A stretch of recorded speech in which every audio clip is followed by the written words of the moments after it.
आज बहुत महत्वपूर्ण दिन है, बहुत बड़ा दिन है और आज के दिन के महत्व को आप समझिए, इसे गंभीरता से लीजिए, क्योंकि आज भारत के लोकतंत्र पर, भारत के 135 करोड़ लोगों पर एक बहुत बड़ा हमला, बहुत बड़ा आक्रमण करने की कोशिश की गई है। और अंतर्राष्ट्रीय ताकतें जो शायद हमें आज भी वैसा ही कमजोर समझती हैं जैसा हम अंग्रेजों के जमाने में हुआ करते थे, उन्हें बहुत बड़ी गलतफहमी इस बार हो गई और अब तक उन्हें पता चल गया होगा कि ये भारत पुराना भारत नहीं है, ये नया भारत है और ये जवाब देना जानता है। और ये सारी बातें हम आपको क्यों कह रहे हैं वो समझने के लिए सबसे पहले मैं आपको कुछ तस्वीरें दिखाना चाहता हूं। और इनमें पहली तस्वीर एक बहुत मशहूर पॉप स्टार हैं अमेरिका की, जिनका नाम है रिहाना। पहली तस्वीर रिहाना की है, अमेरिका की मशहूर पॉप सिंगर। दूसरी तस्वीर स्वीडन की एक पर्यावरण कार्यकर्ता ग्रेटा थर्नबर्ग की है, इनका नाम आपने सुना होगा। और तीसरी तस्वीर एडल्ट फिल्म इंडस्ट्री में काम कर चुकी अमेरिका की एक मॉडल और पॉर्न स्टार मिया खलीफा की है। दुनिया की इन तीन बड़ी शख्सियतों में इतनी ज्यादा असमानताएं हैं कि इन्हें किसी एक विषय पर एक साथ देखने के बारे में कोई सोच भी नहीं सकता। इन सब के जो विषय हैं, इन सब के जो कामकाज हैं, इन सब की जो दुनिया है, इकोसिस्टम है, वो एक दूसरे से इतने अलग अलग हैं कि इनके रास्ते एक दूसरे को कभी काट ही नहीं सकते। ये कभी आपको एक मंच पर दिखेंगे ही नहीं, क्योंकि इनके बीच में कोई समानता नहीं है, इनके बीच में कुछ भी कॉमन नहीं है, इनका एक दूसरे से कोई लेना देना नहीं है। लेकिन किसान आंदोलन, इन तीनों को, भारत में चल रहा किसान आंदोलन, वो सिंघू बॉर्डर जिसका नाम राहुल गांधी तक ने सुना नहीं है, उस सिंघू बॉर्डर को, जिसे राहुल गांधी शंभू बॉर्डर कहते हैं, यानी दिल्ली में रहने वाले राहुल गांधी को भी सिंघू बॉर्डर का असली नाम पता नहीं, लेकिन उस सिंघू बॉर्डर पर जो प्रदर्शन हो रहा है उसके बारे में इन तीनों को पूरी जानकारी है। और इन तीनों को यह किसान आंदोलन एक साथ ले आया और इससे यह बात साबित होती है कि इस आंदोलन के पीछे एक बहुत बड़ी अंतर्राष्ट्रीय ताकत का साथ है, क्योंकि इन तीनों ने 24 घंटे के अंदर इस आंदोलन के समर्थन में लगभग एक जैसे ट्वीट किए हैं। और इनमें से दो ऐसे लोग हैं जिन्होंने एक ही आर्टिकल को आधार बनाकर अपने ट्वीट्स किए हैं। और यह ताकत कितनी बड़ी है और इसकी साजिश कितनी खतरनाक है, इसका पूरा चिट्ठा इस समय मेरे हाथ में है। यह 6 पन्नों का एक दस्तावेज है और इस डॉक्यूमेंट में भारत को किसान आंदोलन के नाम पर कैसे बदनाम करना है, भारत के लोकतंत्र की कैसे धज्जियां उड़ानी है, इसका पूरा प्लान इसमें लिखा हुआ है। और इसकी तस्वीर इस समय आपकी स्क्रीन पर है। आप चाहें तो इसे भारत के खिलाफ विदेशी ताकतों का एक साजिश पत्र भी कह सकते हैं, जिसके अंदर भारत के खिलाफ एक बहुत बड़ा षड्यंत्र किया गया है। 6 पन्नों के इस डॉक्यूमेंट में क्या लिखा है वो अब आपको ध्यान से सुनना चाहिए। सबसे पहले मैं आपको इस दस्तावेज के दूसरे पन्ने पर लिखे अर्जेंट एक्शन प्लान के बारे में बताना चाहता हूं। इसकी एक तस्वीर आपकी स्क्रीन पर है और एक कॉपी इस समय मेरे हाथ में है, जो मैं अब आपको पढ़कर बताऊंगा। और इस डॉक्यूमेंट में ग्रेटा थनबर्ग का बहुत इंटरेस्ट है, बहुत दिलचस्पी है और वो इसका खुद प्रचार कर रही हैं। अब इसके दूसरे पन्ने पर क्या है मैं आपको बताता हूं।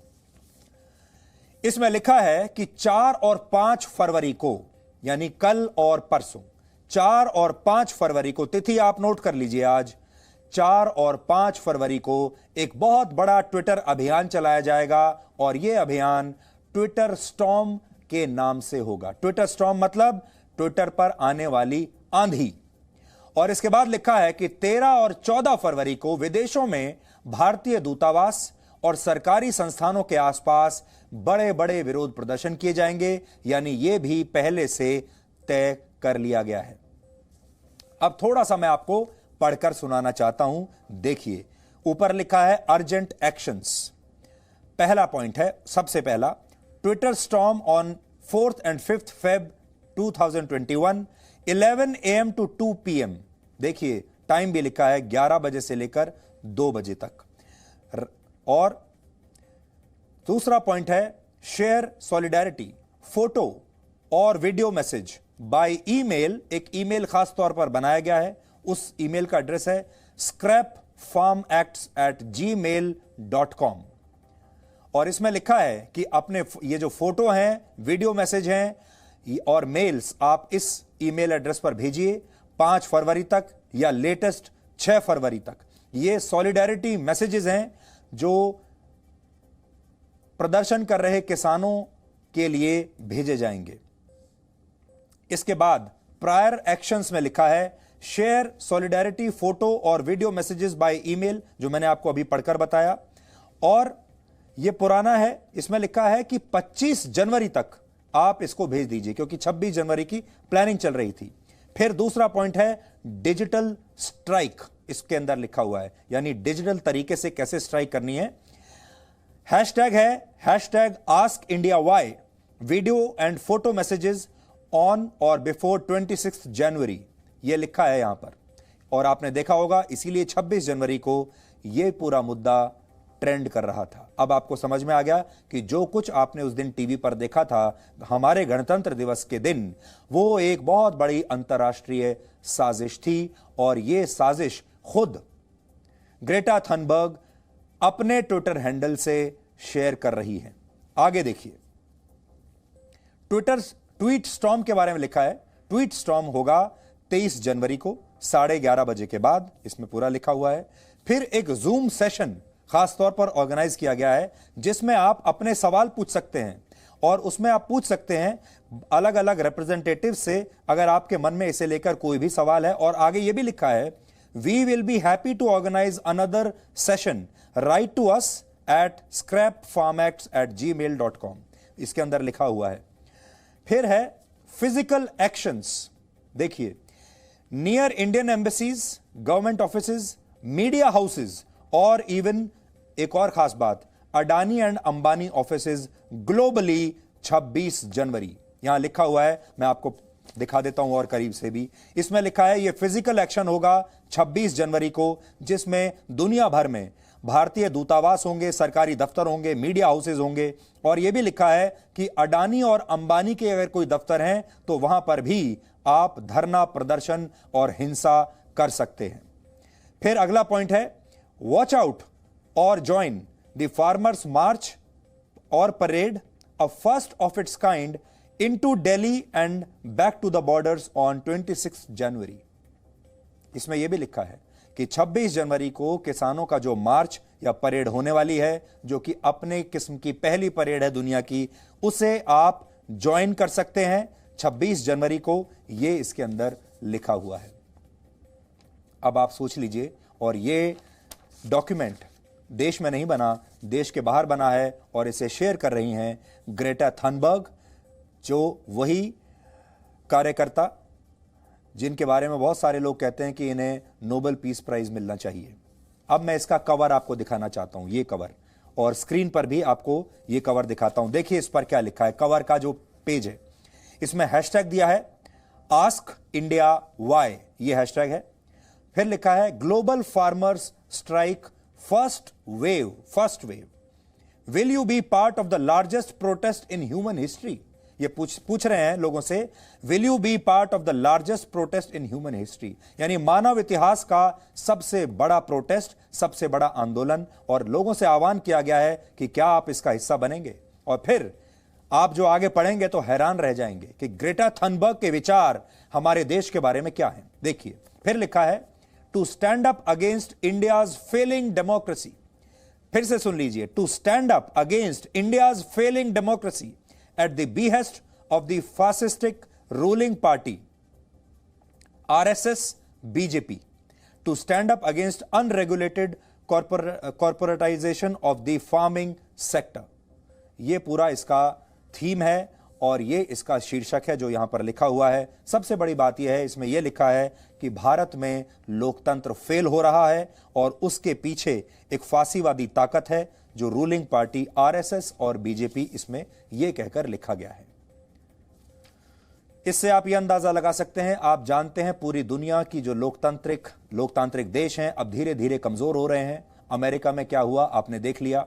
इसके अलावा अगर आप हमारे आसपास देखें, म्यांमार में क्या हुआ, लोकतांत्रिक तरीके से जो सरकार चुनी गई उसे बर्खास्त कर दिया गया। पाकिस्तान में क्या हो रहा है आपने देख लिया, अफगानिस्तान में क्या हो रहा है आपने देख लिया, मिडिल ईस्ट में कुछ देशों में क्या हो रहा है ये भी आपने देख लिया। और अब इनके हिसाब से बारी है भारत की। ये भारत से भी अब लोकतंत्र को समाप्त करना चाहते हैं या फिर लोकतंत्र को इतना कमजोर कर देना चाहते हैं कि दोबारा भारत ये ना कह सके कि भारत दुनिया का सबसे बड़ा लोकतंत्र है। ग्रेटा थनबर्ग के जिस विवादित ट्वीट के बारे में हमने आपको बताया, वो ट्वीट उन्होंने अब से थोड़ी देर पहले डिलीट कर दिया है। अब उससे भी बड़ा सवाल यह है कि पहले उन्होंने ये ट्वीट किया, इस पूरे डॉक्यूमेंट को उन्होंने ट्वीट कर दिया, दुनिया के साथ शेयर कर लिया, शायद गलती से कर लिया, और अब उन्हें अपनी गलती का एहसास हुआ और उन्होंने अब इस पूरे ट्वीट को और जो दस्तावेज है मेरे हाथ में इसे भी उन्होंने डिलीट कर दिया है, यह दस्तावेज। लेकिन इसका प्रिंट आउट हम निकाल चुके हैं, इसकी फिजिकल कॉपी इस समय मेरे हाथ में है। जी न्यूज के न्यूज रूम में इसकी फिजिकल कॉपी मौजूद है। अगर आप और ध्यान से पढ़ना चाहते हैं तो आप हमारी वेबसाइट पर जा सकते हैं, znews.com हमारी वेबसाइट है, वहां पर जा सकते हैं और इस पूरे दस्तावेज को पढ़ सकते हैं। और इसमें क्या क्या लिखा हुआ है आप पढ़कर हैरान रह जाएंगे। मैं आपको थोड़ी बातें और बताना चाहता हूं इसमें कि और देखिए कितना ऑर्गेनाइज्ड तरीके से यह षड्यंत्र किया गया है। अगले पन्ने पर लिखा है हाउ कैन यू हेल्प, यानी आप इस प्रोटेस्ट में कैसे मदद कर सकते हैं। हाउ कैन यू हेल्प, पहला पॉइंट है participate in on ground protest. तो पहली बात तो यह है कि जो ऑन ग्राउंड प्रोटेस्ट है उसमें आप पार्टिसिपेट कीजिए, यह लोगों से आह्वान किया गया है। और लिखा है show your support at local physical locations wherever you are. दुनिया में आप कहीं पर भी हैं, आप लोकल जो हमारी पोजीशन है वहां पर जाइए और वहां पर धरना प्रदर्शन कीजिए। और इंडियन एम्बेसीज जहां जहां देशों में जहां हैं वहां पर आप जाकर प्रदर्शन कीजिए। फिर वो कहते हैं resources to help organise, campaign material and social media template, greens with farmers youth coalition, posters and graphics, ये सब बनाए जा रहे हैं, मुहैया कराए जा रहे हैं और लोगों से कहा जा रहा है कि आप इसमें मदद कर सकते हैं। फिर लिखा है मोर वेज टू पार्टिसिपेट, इसमें है कि आप मेल कीजिए, record a video to share your message of support to protesting farmers. अपना मैसेज रिकॉर्ड कीजिए और कुछ पते दिए गए हैं आप यहां पर भेज दीजिए, और ईमेल बनाए गए हैं बाकायदा, उनसे कहा गया है कि आप यहां पर भेजिए। फिर देखिए क्या लिखा है आगे, India has a long history of human rights violations, violence and cruel indifference for its most vulnerable citizens. On January 26th, the government will be celebrating the adoption of its constitution with a military parade, while continuing to perpetuate harmful policies that violate their own constitution. यानी ये कहते हैं, इसमें लिखा है कि भारत का एक लंबा इतिहास रहा है जहां मानव अधिकारों को दबाया गया है, जहां हिंसा की गई है और जहां पर अपने ही नागरिकों को कुचला गया है, दबाया गया है, और 26 जनवरी को हम इसका विरोध करेंगे। फिर आगे मैं धीरे धीरे आपको आगे भी पढ़कर सुनाता जा रहा हूं। India's farmers and other citizens need the global community to pay attention. पूरी जो ग्लोबल कम्युनिटी है उन्हें एक साथ आना चाहिए और भारत के किसानों को बचाना चाहिए, इसमें आगे ये कहा गया है। फिर कुछ हैशटैग्स बताए गए हैं जो 23 जनवरी से लेकर 26 जनवरी तक इन हैशटैग्स को ट्रेंड कराया जाएगा और बाकायदा टाइम भी दिया गया है। देखिए टाइम दिया है 23 जनवरी और 26 जनवरी को time 5 PM to 7 PM, 2:30 PM to 4:30 PM। उसके अलावा जो IST है, दुनिया के अलग अलग टाइम जोन्स में किस तरह कोऑर्डिनेट करके इन्हें ट्रेंड कराना है, यह सब इसके अंदर लिखा गया है। कौन सा IST है, कौन सा EAT है, कौन सा CET है। फिर है देखिए और बड़ी इंटरेस्टिंग बात आपको बताते हैं, हैशटैग दिए हैं, हैशटैग स्टैंड विद फार्मर्स, दूसरा हैशटैग आस्क इंडिया वाई, तीसरा हैशटैग फार्मर्स प्रोटेस्ट। और आपने नोट किया होगा ये फार्मर्स प्रोटेस्ट आज भी ट्रेंड कर रहा था। ये तीनों जो हैशटैग हैं ये आज ट्रेंड कर रहे थे और हमने इसके बारे में पूरी जानकारी निकाली है। फार्मर्स प्रोटेस्ट पर आज अभी तक मैंने जब देखा 1.3 फार्मर्स प्रोटेस्ट पर आज अभी तक मैंने जब देखा 1.3 मिलियन ट्वीट्स किए गए हैं। 1.3 मिलियन यानी 13 लाख ट्वीट्स इस हैशटैग पर हो चुके हैं, फार्मर्स प्रोटेस्ट पर। आस्क इंडिया वाई पर 10,000 प्रोटेस्ट हुए हैं और स्टैंड विद फार्मर्स पर 13,000 ट्वीट्स हुए हैं। अब आगे ये लिखते हैं कि आप जब ट्वीट करेंगे तो इसमें उन्होंने कुछ ट्विटर हैंडल्स दिए हैं, उन्हें आपको टैग करना है। उसमें पीएमओ, भारत का जो पीएमओ है उसको टैग करने के लिए कहा गया है। यूनाइटेड नेशंस के जो हैशटैग जो ट्विटर हैंडल्स हैं उन्हें टैग करने के लिए कहा गया है। यूएनडीपी, यूएनएफएओ उनको कहा गया है। पीएमओ इंडिया, यूएनडीपी, फिर नरेंद्र सिंह तोमर को ट्वीट करने के लिए कहा गया है। और इस तरह के जो हैं कहा गया है कि इन हैशटैग्स को आप जब ट्वीट करें तो इन्हें भी टैग कीजिए। और साथ ही लिखा है, if willing do tag your heads of state, the IMF and the world bank और द WTO, इनको भी आप साथ में टैग कीजिए। और मैं आपको पढ़कर बताता हूं, देखिए और क्या क्या लिखा है।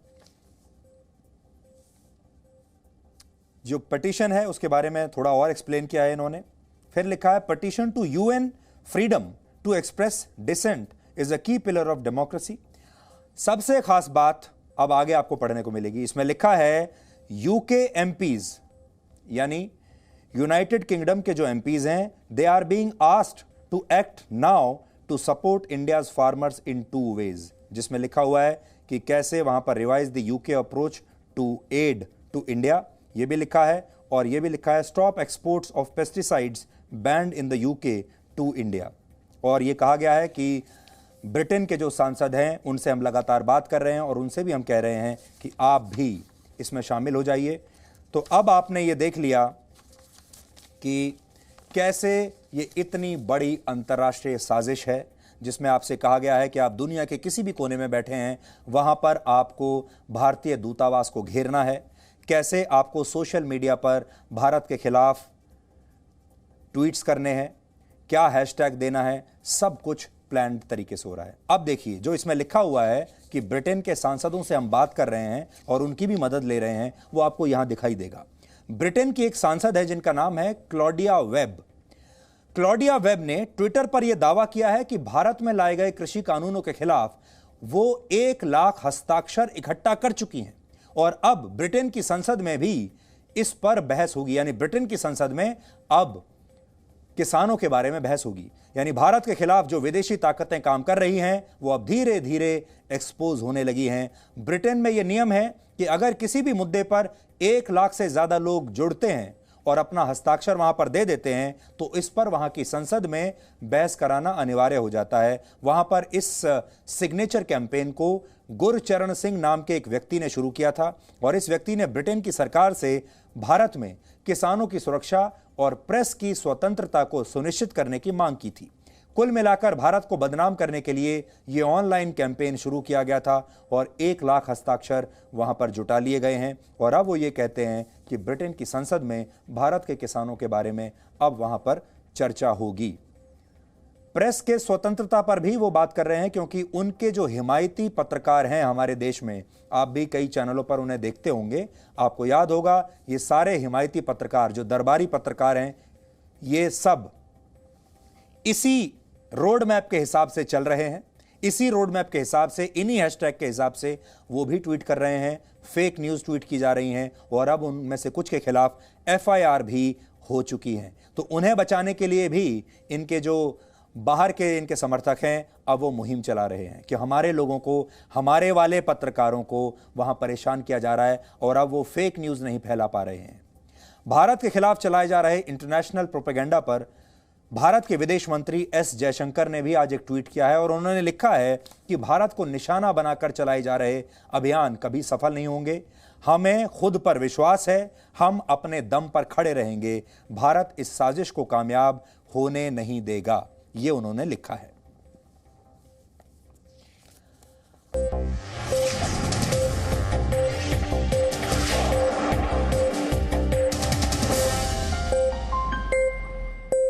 Presenting V News app, available on Google Play and App Store. Download it now.